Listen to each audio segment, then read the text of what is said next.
nuestro evento de movilidad acá en La Nación.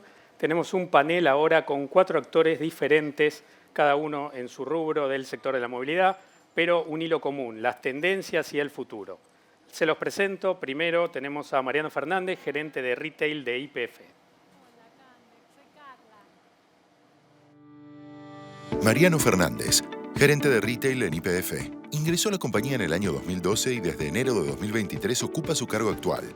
Mariano es abogado por la Universidad de Buenos Aires y actualmente cursa una maestría en Dirección Estratégica y Tecnológica en el ITBA. Disfruta del running. Mariano Fernández, gerente de retail de YPF, muchas gracias por estar acá con nosotros. Por favor, ¿cómo estás, Pablo? Contanos, ¿cuál es la oportunidad del GNC? La Argentina tiene una gran reserva de gas en Vaca Muerta. ¿Cuál es la oportunidad y cómo se liga con lo que es el transporte y la sustentabilidad del transporte? La oportunidad es enorme. Hace unos minutos escuchábamos hablar de descarbonización. Creo que es una tendencia mundial que todos conocemos. Y básicamente está aplicada a la movilidad en general y al transporte pesado en particular. En Argentina el 14% de las emisiones se explican por el transporte de pesados y el transporte de cargas y de pasajeros explica 1/3 de la demanda energética total del país. Desde YPF estamos convencidos del rol activo que tenemos que tener hacia la transición energética y claramente el gas natural se explica como el combustible de transición lógico, ¿no? Por un lado, porque como vos bien decías, contamos con el segundo recurso de no convencional más importante del mundo, con obras muy importantes en curso y por ejecutarse en lo que tiene que ver con distribución, porque si no hay transporte no podemos aprovechar el gas, pero también por parte de YPF, ya hablando un poco más específicamente, por la potencia de red que tenemos, ¿no? Tenemos hoy más de 1.600 estaciones de servicio, muchas especialmente dedicadas al transporte, más del 55% de mercado, y ahí es donde vemos la oportunidad de utilizar esta energía de transición con toda la experiencia que tenemos para atender de la manera que corresponde al transporte de pesados y de pasajeros. Nos acompaña también Delfina Orlando, que es gerente de comunicaciones de Didi en Conosur. Así la presentamos. Delfina Orlando, gerente de comunicaciones de movilidad para Didi Conosur. Ingresó a la compañía en 2022 y muy pronto pasó a ocupar su cargo actual, impulsando los servicios de movilidad de la plataforma. Delfina es licenciada en Comunicación Social por la Universidad Austral. Se especializó en periodismo en la Universidad Rey Juan Carlos y realizó un máster en estudios internacionales en la Universidad Torcuato Di Tella. En su tiempo libre, escribe cuentos cortos y poesía. Delfina, nuevamente muchas gracias por estar acá. Gracias por la invitación al panel. Contanos las apps de movilidad, cómo están cambiando valga la redundancia, la movilidad y la forma en la que todos nos movemos en las ciudades. Bueno, desde que llegamos con Didi a Buenos Aires, al Gran Buenos Aires, en noviembre de 2020, estamos viendo 3 tendencias en particular que se están consolidando cada vez más en cómo nos movemos por la ciudad. Una tiene que ver, y creo que ya se estuvo hablando mucho en otros paneles, tiene que ver con entender la movilidad como un servicio. Cada vez más los ciudadanos estamos entendiendo la movilidad como algo al que accedemos como un servicio y no necesariamente como un bien propio, o que accedemos como un bien propio para ofrecer ese servicio, por ejemplo, del lado de los conductores a través de aplicaciones. Esto se relaciona un poco con la segunda tendencia que estamos viendo, que tiene que ver con la búsqueda de la eficiencia. Estamos viendo que cada vez más se prioriza la eficiencia como uno de los principales valores o atributos que buscamos cuando elegimos o buscamos qué tipo de medio de transporte tomar para ir a destino. Y ligado con la eficiencia, algo que también estamos viendo mucho que se está logrando a través del uso de plataformas como Didi, tiene que ver con la multimodalidad o la movilidad multimodal, que para los que no entienden mucho o no conocen de qué se trata este concepto, es la combinación de distintos tipos de medio de transporte para llegar a destino. Por ejemplo, yo salgo de mi casa, me tomo un Didi Moto que me lleva hasta la estación de tren, hago 5 estaciones, me bajo, me tomo un colectivo y camino a las últimas 4 cuadras que me quedan.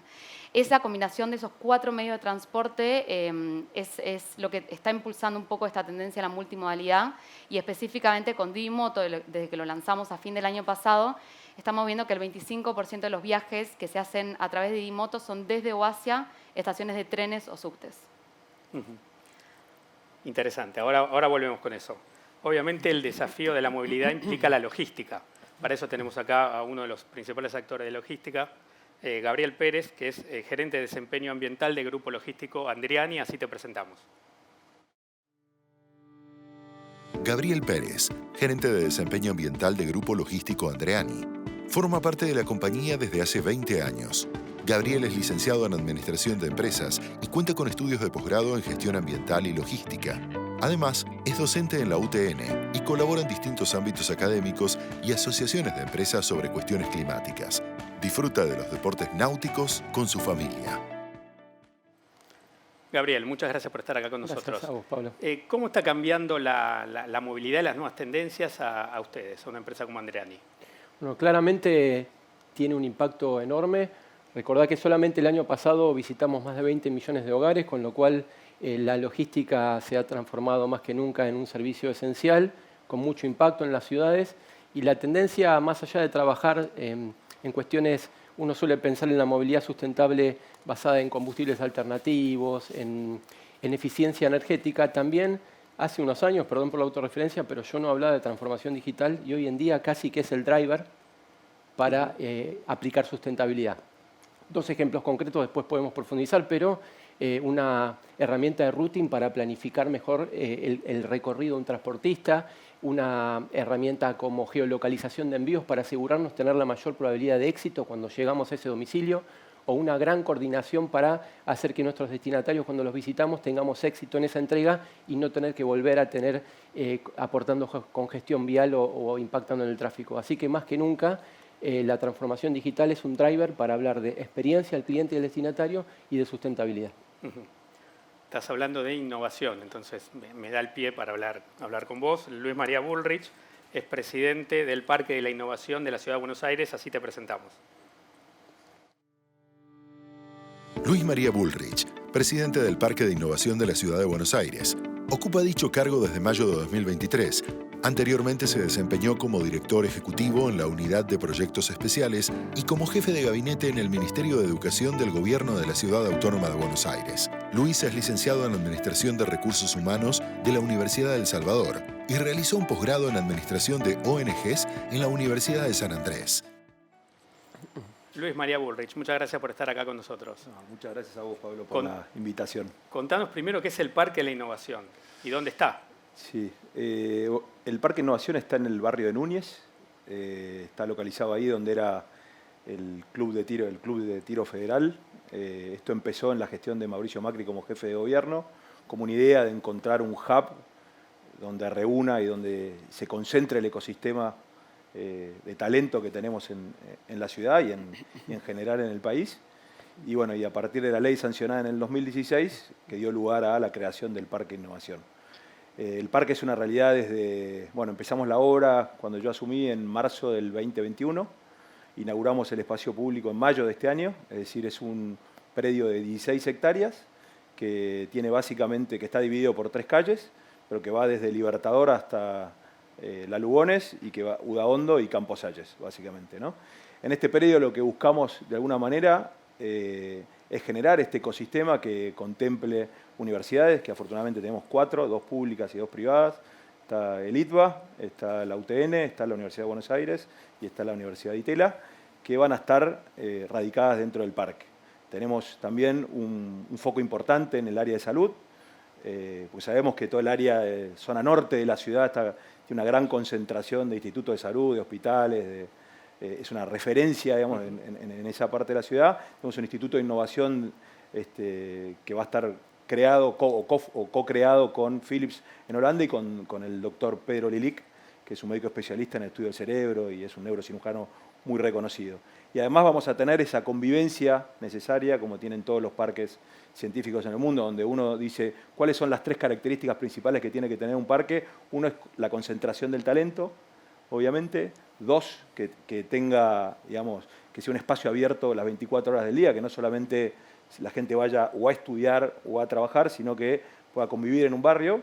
Y ahí entra un poco el rol del Estado, ¿no? Que es lo que hacemos, el tercer punto que es fundamental, que es ser facilitador, ¿no? Que haya una presencia del Estado que genere infraestructura de primera calidad y que provea todos los servicios necesarios para que sea un barrio más de la ciudad, con un montón de particulares que vamos a charlar más adelante, relacionadas sobre todo uno de los ejes que tiene que ver con la sustentabilidad y con la movilidad inteligente, que me gustaría después contarte un poco más de qué se trata, ¿no? Dale, ahora retomamos. Dale. Te hago una consulta sobre el GNC. La idea de ustedes de YPF sería ¿se pueden reconvertir mucha flota de camiones a GNC como para que el gas natural sea el combustible de transición del que mencionabas? Algunos números. Por datos de Energas, hoy tenemos algo así como 800, 900 unidades de pesados entre camiones y buses que son a GNC, mayoritariamente propulsados únicamente a GNC, por lo cual eso nos obliga a pensar siempre con lógica de corredor, garantizando estaciones en distancias de seguridad para garantizar el abastecimiento. Y en un escenario bastante optimista, para 2030 quizás estaríamos obligados a duplicar nuestra capacidad de abastecimiento de estaciones pensando en una demanda exactamente igual a la que tenemos hoy en día, ¿no?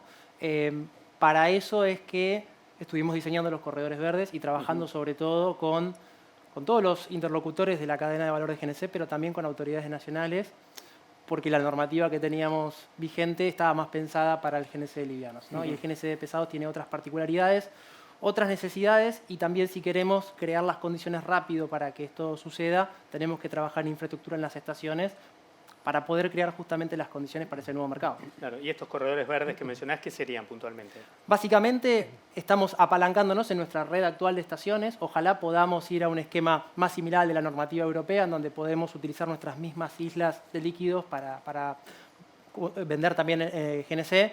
Estamos conversando esos temas con autoridades, pero básicamente implica transformar esas estaciones para que sean amigables al transporte vendiendo energía más limpia como el GNC, y a su vez que tengan toda la infraestructura necesaria para que el tiempo de espera sea el adecuado. Hoy tenemos 70 estaciones que ya le venden al transporte pesado, pero que están entrando en un proceso de transformación, desde su layout, surtidores alto caudal para que una carga promedio no tarde más de 10 minutos, hasta incluso dimensionamiento correcto del almacenamiento y de compresores, entendiendo que es un mercado incremental que se suma al que ya tenemos, al que, por ejemplo, hace un rato conversábamos, no sé, el 80% de los conductores de Didi utilizan GNC y lo consumen mayoritariamente, ojalá, en nuestras estaciones. Bueno, este mercado se suma a lo que ya tenemos y hay que redimensionar esas estaciones para esta nueva demanda. Estas nuevas estaciones, digo, ¿están ubicadas en qué puntos? Hoy tenemos una agenda de trabajo para los próximos años de 5 corredores estratégicos. Bien. 3 en el corto plazo y 2 a mediano plazo. El primero, todos con nodo central en Buenos Aires. El primero termina en Tucumán, pasando por Rosario y Córdoba. El segundo hace Bahía Blanca y va para Neuquén. Y el último de ellos tiene como destino final Mendoza. Más a mediano plazo estamos trabajando 2 corredores más, uno hacia el litoral con una integración a Brasil, que está trabajando muy fuerte también lo que es el GNC para pesados.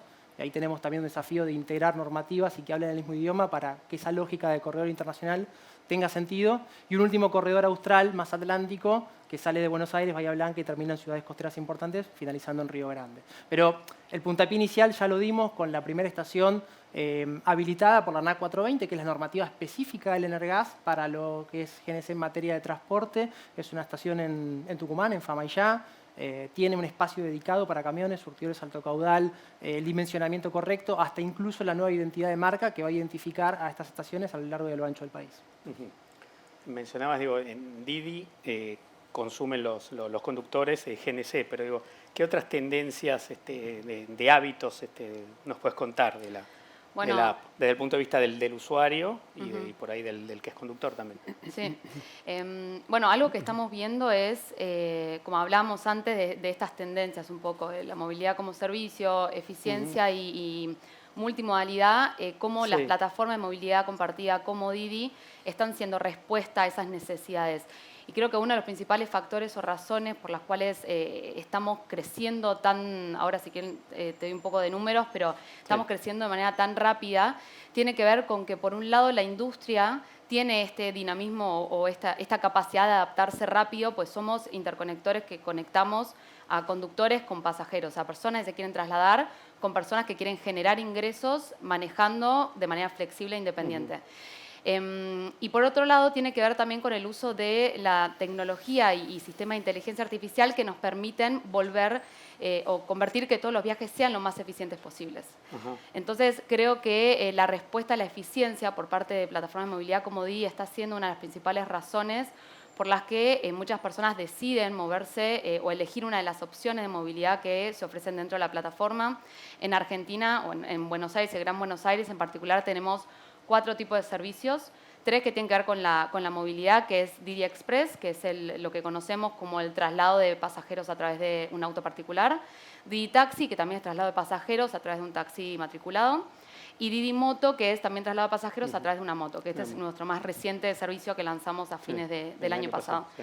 Y como tercer servicio, que también es relativamente nuevo, que se llama Didi Fleet, que es un marketplace que conecta propietarios de autos personales con personas que tienen ganas de generar ganancias manejando y pueden alquilarle el auto a través de esta plataforma. Entonces, creo que volviendo un poco a tu pregunta inicial, creemos que plataformas de movilidad como Didi están, además de ayudando a generar esta eficientización en la forma en que nos movemos por la ciudad, también está siendo una fuente de generación de ingresos muy importante para miles de personas que deciden manejar, ya sea de 1 a 10 viajes por día como algo complementario a su actividad principal o a tiempo completo como su principal fuente de ingresos y de esta manera generar ingresos para llevar a sus hogares y hacer una diferencia significativa. Decías inteligencia artificial para hacer el viaje eficiente, puntualmente que es por la ruta, por sí, tenemos, quiénes están más cerca, ¿cómo funciona brevemente? Tenemos 8 modelos de inteligencia artificial que están integrados dentro de la aplicación. La mayoría están integrados para todo lo que tiene que ver con seguridad. Para nosotros la eficiencia no es solamente que el recorrido sea lo más rápido posible y a un menor costo o que sea accesible del lado económico, sino también que mantenga altos estándares de calidad y también que sea lo más seguro posible. Y esta inteligencia artificial en muchos casos también está integrado como varias herramientas que lo que permiten es mitigar riesgos e incidentes que puedan ocurrir. Por ejemplo, por un lado, mapas de alta demanda, que tiene que ver también con hacia dónde van los conductores cuando quieren tener muchos viajes, y también con monitoreos automáticos que lo que hacen es poder detectar si hay algún tipo de anomalía o comportamiento extraño en el viaje, y en ese caso se contacta directamente con nuestra central de emergencia, llamamos al conductor o al pasajero y revisamos que esté todo bien. Y también todo esto está conectado con patrullas de seguridad que tenemos en cada una de las ciudades en donde estamos, que en cualquier caso de emergencia se puede acercar a los viajes como para revisar que esté todo más seguro. Entonces, la inteligencia artificial se aplica de distintas formas. Por un lado, para buscar la eficiencia, que los viajes se conecten uno atrás del otro, sean lo más eficientes posible, y también para poder mantener esa seguridad o mitigar los riesgos de incidentes que puedan ocurrir en cualquier tipo de viaje que está pasando a través de la aplicación. Hablamos de movilidad y hablamos de tecnología, entonces vuelvo al caso. ¿Cuánto hace que Andriani empezó a aplicar toda esta inteligencia para bueno, lo que es envíos y mejorar la logística? Digo? Porque vos decías que no hace tantos años. No, ¿no? Siempre aplicamos tecnología y siempre buscamos la eficiencia que acá comentan. Está la razón de ser también en optimizar. Pero también nos fuimos dando cuenta, y acá nos abrazamos desde el equipo de sustentabilidad, que esa eficiencia también empezaba a impactar en menos emisiones. Claro. Y en una transición, hablamos también del GNC como combustible de transición, empezamos a entender que nosotros hace 4 años ya tenemos un modelo de huella de carbono propio, es un desarrollo propio que nos empieza a aportar y a confirmar una radiografía de emisiones que más o menos conocíamos, pero que nos permite tomar algunas decisiones. En números muy globales, pero el 90% de nuestras emisiones suceden en el transporte, con más de 4.000 vehículos, el 10% en almacenes y consumo en sucursales y puntos de venta, estamos hablando de emisiones directas, y de esa 90% de emisiones en transporte, casi la mitad sucede en el 10% de la flota, que es transporte pesado. Entonces también, y haciendo referencia a los ODS, que también tiene una de sus metas asociadas a duplicar la tasa de eficiencia energética, vamos entendiendo que apostamos a los combustibles alternativos. Hoy estamos haciendo una implementación controlada con biodiesel, con casi 400.000 kilómetros recorridos, biodiesel al 100% aceite de soja, pero entendemos ese doble juego entre la eficiencia energética, colocar aerodinámica en transporte pesado. Sabemos todos que el transporte pesado terrestre, que la aviación y la navegación marítima son de los más dificultosos, los más desafiantes a transformar, y es ahí donde empieza a correr la eficiencia, porque no compite, es ganancia. Ser eficiente y usar combustibles alternativos es ganancia pura. Independientemente del combustible que utilicemos, si utilizamos aerodinámica para tener menor resistencia al viento, si con datos, que es otro de los combustibles, el dato para tomar decisiones, monitoreamos los hábitos de los conductores y podemos trabajar mejorando esos hábitos, todo eso confluye a un menor consumo del combustible del que sea. Por eso se empiezan a conjugar todas estas cuestiones, datos, tecnología y eficiencia y combustibles alternativos. con biodiesel puntualmente, ¿cuántos camiones tienen o cuántos transportes? Biodiesel, estamos muy contentos con esta prueba, es un ensayo controlado. Decimos ensayo controlado porque es un combustible que no tiene más mitos que cuestiones técnicas, que funciona muy bien, que tiene que tener un acompañamiento a los transportistas, hay que hacer quizá algunas cuestiones de cómo se conserva el combustible en una estación de servicio, pero llevamos una prueba con 15 vehículos. Recuerden, las largas distancias recorren muchos kilómetros, que nos llevaron a recorrer 380.000 kilómetros con un combustible que es cero emisiones directas. Obviamente, en su ciclo de vida ese combustible emite entre un 60 y un 65% menos desde que se cosecha la soja hasta que se abastece el combustible, pero como emisiones directas es, recuerden hoy, una de las alternativas más contundentes que tenemos y que nos permitió, obviamente, entre otras cosas, empezar a declinar nuestra curva o a tratar de torcer ese destino de las emisiones asociadas al movimiento de los envíos. Un solo comentario más. También entendemos que el 2030 es mañana y que hablamos siempre de hidrógeno, obviamente el GNC es un gran combustible de transición con una matriz energética tan rica, hay que entender en qué país estamos parados y hay que aprovecharse de esa matriz, pero nosotros también entendemos que la urgencia climática hace que probemos muchas energías y muchas alternativas las que estén disponibles. Quizá no sean las mejores, quizá tengan algunos trade-off que hay que validar, pero apuntamos a abastecernos de los combustibles y las eficiencias que hoy están disponibles. Perfecto. Luis, te consulto por la movilidad y los planes de movilidad, la movilidad del futuro dentro del Parque de la Innovación, puntualmente un bus autónomo que fue noticia ahora estos días. Sí, correcto. ¿Nos puedes contar qué es y cuáles son los planes? Dale, buenísimo. Sí, en realidad uno de los ejes que tenemos dentro del parque tiene que ver con la sustentabilidad. O sea, tenemos 3 ejes, uno es la educación, otro es la salud y el otro tiene que ver con la sustentabilidad en general. Estamos trabajando un proyecto con el ITBA, no solamente porque es una universidad muy prestigiosa, sino también porque tiene un departamento de movilidad inteligente que tiene varios componentes y varias etapas. La primera tiene que ver con un proyecto de investigación, no solamente dentro del parque, sino a nivel ciudad, digamos. El segundo tiene que ver con esto que vos estás mencionando. Trajimos el primer bus autónomo, 100% eléctrico, no tripulado de Latinoamérica. En realidad hubo alguna prueba, pero se interrumpió en Chile. Y bueno, hoy ya está funcionando full, digamos, autónomamente dentro del parque. Y en realidad un poco el objetivo de todo esto es, como bien mencionabas vos recién, es generar datos, ¿no? Generar información dentro de este proceso de investigación que está haciendo el ITBA y también entender cuán viable y cuándo vamos a estar preparados para utilizar ese tipo de movilidad dentro de las grandes ciudades, ¿no? En este caso la ciudad de Buenos Aires.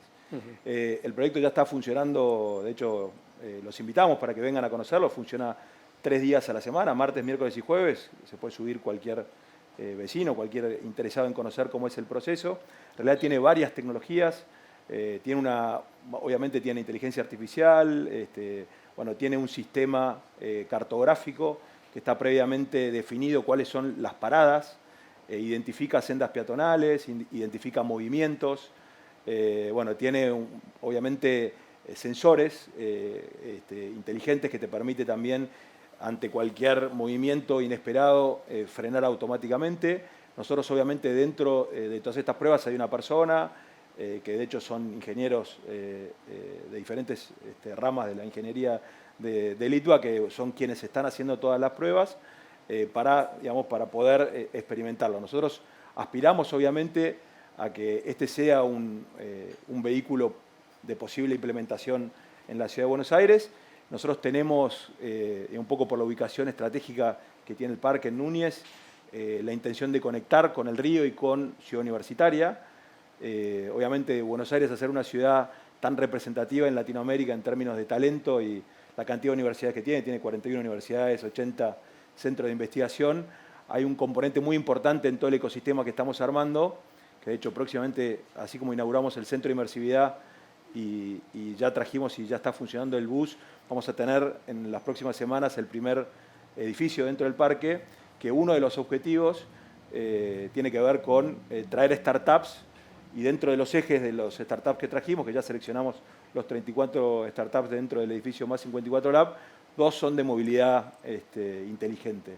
Y un poco lo que estamos viendo también es poder trabajar con las universidades que están dentro del parque y dentro de la zona también del Parque Innovación en Núñez para ir haciendo diferentes pruebas. La siguiente prueba va a ser las paradas inteligentes y sustentables. Ya estamos trabajando, nos han acercado 2 o 3 propuestas, vamos a hacer un concurso para que dentro del parque las paradas que tenga el bus dentro del parque sirvan como un proceso de prueba y de experimentación de lo que pueden ser las paradas del futuro, ¿no?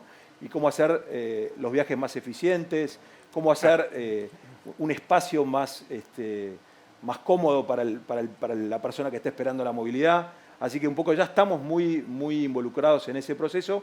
Y algo que te quería mencionar para terminar, que un poco que hace posible todo esto, que es que nosotros sancionamos hace 2 años la ley de Sandbox, que es una ley que se implementa en varios países, que se implementó en varios países del mundo, y es lo que permite, y de hecho es el primer proyecto que se implementó dentro de la ley de Sandbox, adentro del parque, es el proyecto de movilidad, que tiene que ver que la ley te da un marco regulatorio para probar bienes, servicios y diferentes tecnologías.